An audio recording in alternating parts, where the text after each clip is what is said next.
طب انا ان شاء الله اجاوب على السؤال ده. يعني اللي اكثر استخداما في حياتنا اليوميه كاندونيسيين هي البامبوهون. بس الاتنين دولت نفس المعنى. فيش فرق يعني بين بامبوهون وبندوستا. بندوستا هو كذاب، حتى كمان بامبوهون كذاب، بندوستا برضو كذاب يعني. ف فيش فرق ان شاء الله. لا اكثر استخداما بامبوهون. بامبوهون ده ممكن اللي غير رسمي اكتر، والكلمة اللي تكون رسمية اكتر هي بندوستا. بندوستا تتقال اكثريا اغلبية يعني عند كذب لسيدنا الرسول عليه الصلاة والسلام. مثلا في كتب السيرة احنا هنكتب مثلا مسيلمة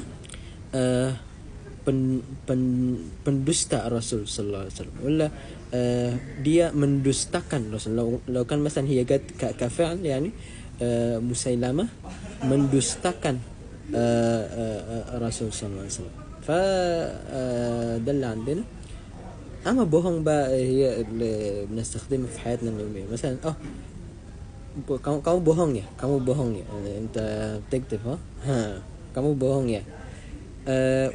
وبرضه ملاحظة يعني شوية ملاحظة في الكلام العادي يعني في حياتنا اليومية. احنا بنقول ممكن هتسمع يعني كأن حرف الها اتحذف من الكلام يعني. بوهم بؤم يعني. احنا نقول كده كأن في اف في المصري يعني. كأن في حمزة الجلوتاس. طب احنا بنقول جلوتاس بالانجليزي اللي هو بدل ما نقول بوهم بؤم. كاو بوم ya بؤم. واحيانا لما تتقال بسرعة بؤم كأن بوم بؤم. Nah, kamu bohong ya? Enggak bohong. لا ما كذبتش انا. ده بقى اللي ممكن اديلكم في هذا الفيديو. بس كده لو في سؤال تاني اكتبوا في الكومنتس عادي ان شاء الله. جاوبكم كل واحد ان شاء الله. هجاوبكم كلكم ان شاء الله واحد. شكرا.